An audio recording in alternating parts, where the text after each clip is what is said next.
Hey there, UNIWARRIORS, EnnuiGoblin here, once again bringing to you the latest in UNIWAR action. I'm super excited to bring to you this quarterfinal match between EVR1022 and Phobos here at the UNIWARRIORS $1,000 Solo Tournament.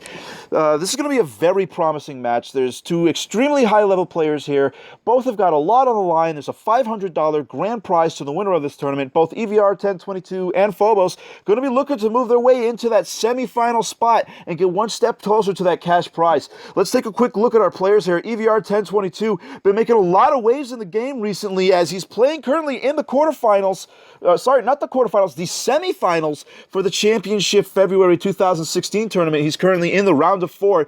Also now, of course, playing in the round of 8 of this tournament. He's also playing at number 10 on the championship leaderboard. So he has been really on a fire recently. I saw a fantastic game between EVR and Killer Max in the February tournament for the those were the quarterfinals, and wow, it was such a well done swarmer span, such great positioning, good economical choices. Love to see what kind of strategy he's going to bring to this map. And of course, this player requires no introduction whatsoever. Phobos, I mean, if you are new to this game and you are looking for someone who you'd like to learn from their games how to play this game better, look no further. Look at all of these titles. 6-time winner of championships out of 24 played tournaments.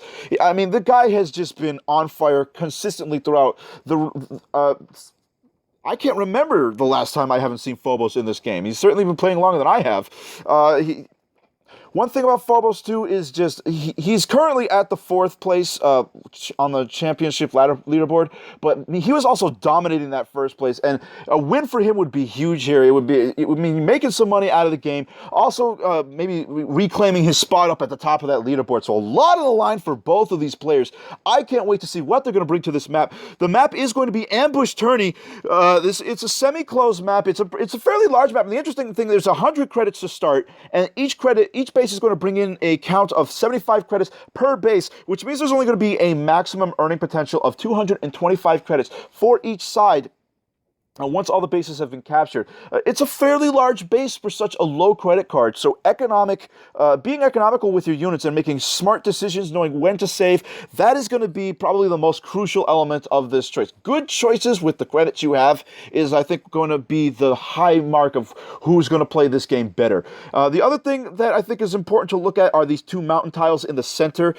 I think this is going to represent the most important area to maintain a zone of control, as it's going to, these highway spots right in between are going to be pivotal movement centers, as they're going to, if you can control this zone, you're going to be able to move your units much faster than having to bring them around to this region on the outside ring, as it's going to be difficult for a lot of Titan units to go through these trees. So, like I said, this is going to be a Titan v Titan match. I'm really glad, honestly, that a match with these two, with such high-level players, is going to be mirrored. It's going to be interesting. I mean, I think there's going to be I think it's going to be just about as equal as it can be. I know the second player is going to get a slight credit advantage, but it's really not that big, and I don't think position on the first play is also going to be that important. So it's a pretty even matchup. Let's take a look at how this game is going to be played. Playing on the left-hand side as the Blue Titan, it is EVR1022, and playing on the right-hand side as the Red Titans, it is Phobos. Here we are. Let's start round 1. EVR now going to be making his first bait capture, opening up with a mecha, deciding not to spend any more credits. Phobos now opening with a speeder. That's a slight advantage if EVR can catch up. But EVR now coming out with some more mechas. Speeder now from Phobos. Going to take a 5-shot against that mecha on the bottom hand base. Moving it back up to the center. Another mecha coming up at the top for Phobos. Two more mechas for Phobos. A mecha from EVR now moving up into the center. Threatening to take up onto that base, the mountain tile in the center. Speeder from Phobos going to take another crack at that mecha at the bottom, taking a 4-shot from it now, moving his other mecha into position to get that kill strike possibly on the next turn. EVR now going to strike back with his own mecha, getting a 6-shot off of that mecha on the woods. And then the second mecha should be able to clean that up, and down goes the first blood, and we see a 100 kill count go to EVR on the on the 4th round of this game. More mechas coming out from EVR. Phobos now pulling back his damage speeder, bringing up his full health speeder to get a 7-shot against that mecha on the front. Another mecha coming out from Phobos. Phobos trying to move that other mecha up onto the mountain tile, get some defensive perimeter. More speeders coming up, getting a good health from EVR. A nice +2 heal for that speeder, making it back to full health. More heals around for his other mechas. Trying to just control that center, like I said earlier before. Phobos now going to try and damage and see if he can kill out that. Is he going to go for the kill strike on that mecha in the center? Another 4-shot coming out. Is that going to be enough? He's going to be able to bring the other mecha down. And yes, that mecha in the center is going to go down. And the zone of control has now been evened up for both players in the center. Phobos maybe having a slight higher advantage in the center than EVR. We take a look at our kill count. The kill count is even for both players. EVR now getting a strike down with that spike, with that speeder up on the top. Warping out his other mecha, trying to get the base cap from the other speeder. Is he going to be able to make that base capture right away? And look at this teleport. That is a mass port all over, and he's just going to trap in so many speeders. This is such a fantastic position for EVR. I love this inventive play. Phobos now going to try and hammer away some of these units, see if he can free up his speeders. Down goes the mecha, blocking that full health speeder on the side, and the full health speeder now going to try and take a crack at that mecha. But is he going to be able to get to that line in the back, threatening the base capture on the next turn? I don't think that Phobos has the firepower, and EVR has kind of caught him a little unaware here. Phobos, EVR now desperately trying to move in here and do as much damage while forcing Phobos back away from that base spot. And up comes the mecha for the base capture, and EVR looking in a very strong position here. Phobos in a lot of trouble if he can't prevent that base capture from going on this turn. Let's see Phobos moving his speeder up, trying to see if he can get his way and just chip away at that line, but I don't think he has the firepower. Another 4-shot coming up onto that speeder on the top. Is that speeder going to be able to go down this turn? I don't think the 6-health speeder will be enough. No, it is not. The speeder's still here, but there is a full health mecha, and that speeder will go down. But now there is not enough forces to prevent the base capture, and the base capture is going to go down this turn. And EVR picking up another base, picking up another 75 credits per turn, and this game is turning very quickly. Phobos going to have to try and delay as many turns as possible here. I don't think he has the forces to retake that base. EVR now hammering away at that line. Phobos trying to get a defensive perimeter line with those speeders, but EVR's got quite a few mechas. Many of them are low health, though, so I think Phobos can hang out. He can manage to hold out for quite some time if he plays his cards right. We are on round 8. I wonder how many turns he can push this back to. Doing a lot of damage with these speeders. Mechas melting away on that line, and suddenly the kill count is actually pulling ahead in Phobos, so that could buy Phobos a few more turns. As even though EVR has the extra income, he still might need an extra turn or two to make up for all those mechas he just lost on that round. Building another mass mecha. I wonder if he's going to go for a mass teleport again and try and freeze these speeders into place. Phobos probably worried about the teleportation a little bit to himself, coming out trying to hammer away at these mechas over at the bottom on the mountains.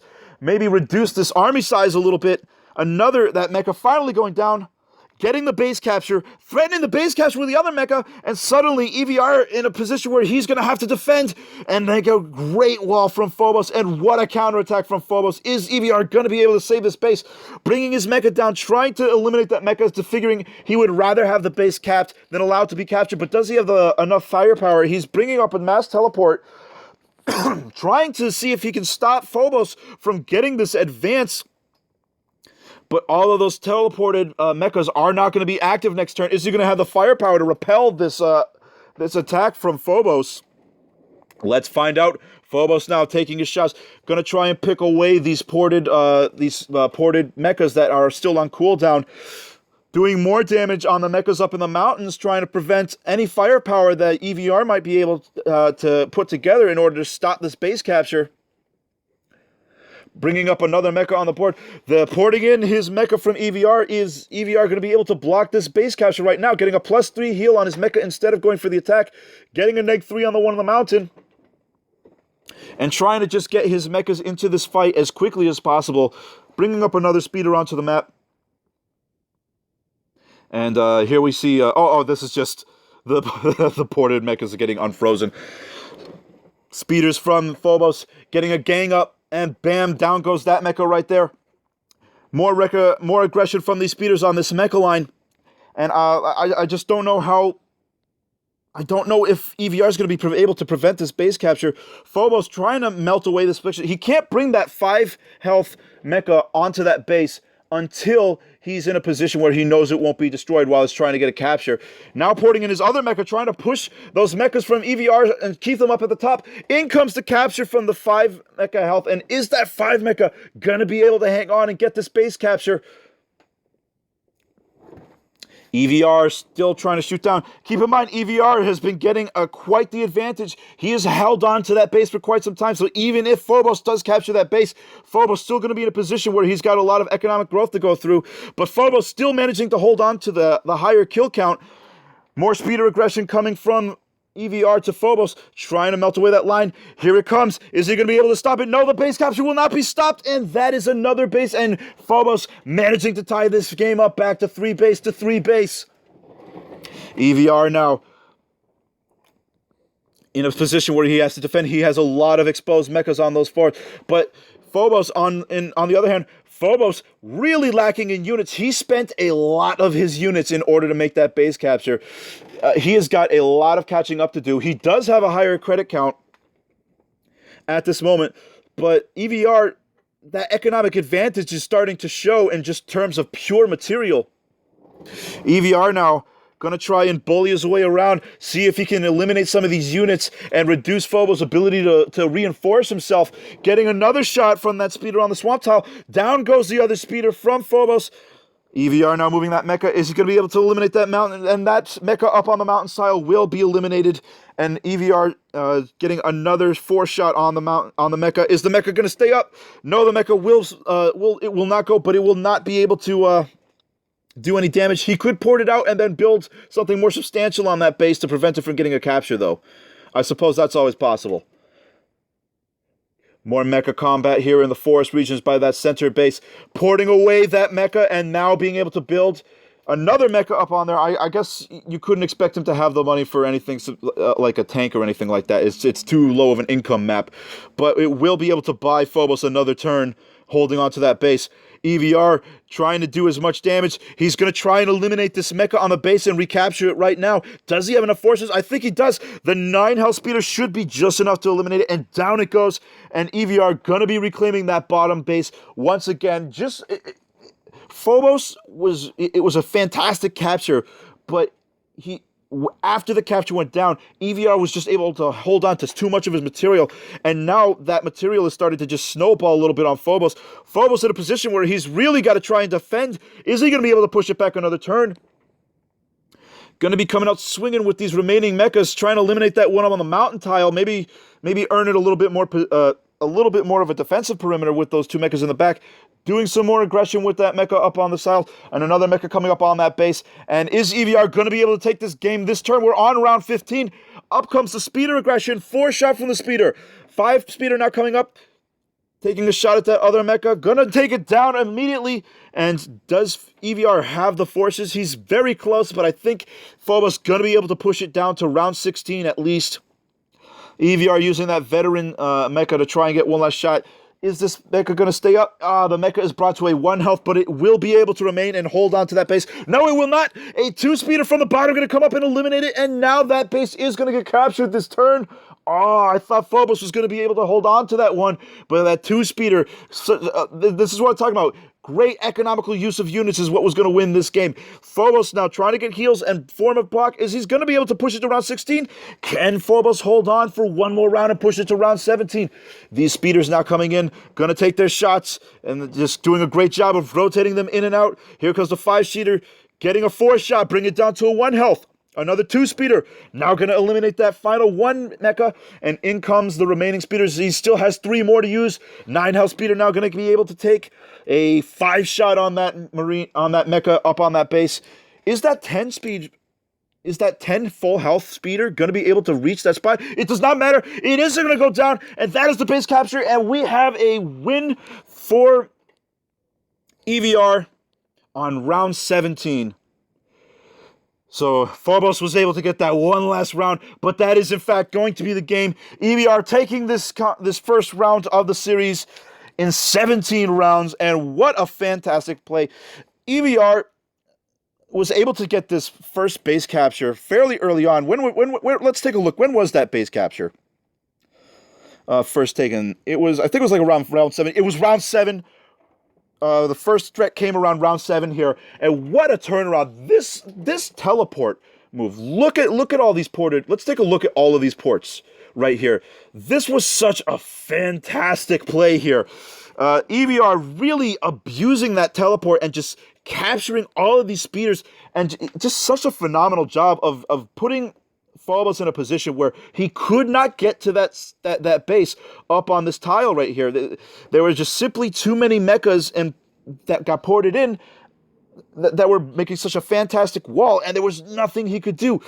And because it was on round 7, even when Phobos was able to retake this base around round 11, round 12, that's almost 5 full turns of extra income that EVR was able to hold on to. And in addition, 5 turns of income that Phobos was not being able to generate during that time. And you can see as the rounds come by, yes, he was able to take onto this base. But by round 13, half of his speeders had been melted. All of these speeders are multiplying from EVR, and just by round 14, round 15, you can see the material difference swinging so heavily into the favor of Mecha, especially after the base capture was recaptured on round 15 here. So fantastic game by both players. I was on my edge of my seat the whole time. We will certainly be looking to bring you the second round of this series. They will have a rematch between EVR and Phobos. So Phobos going to have to try and take this match in under 17 rounds. Can he do it? I think he's absolutely more than capable of taking under 17 rounds. So EVR going to have to try, and maybe he'll go for a more defensive strategy. Let's find out next time. Until then, this is EnnuiGoblin signing out.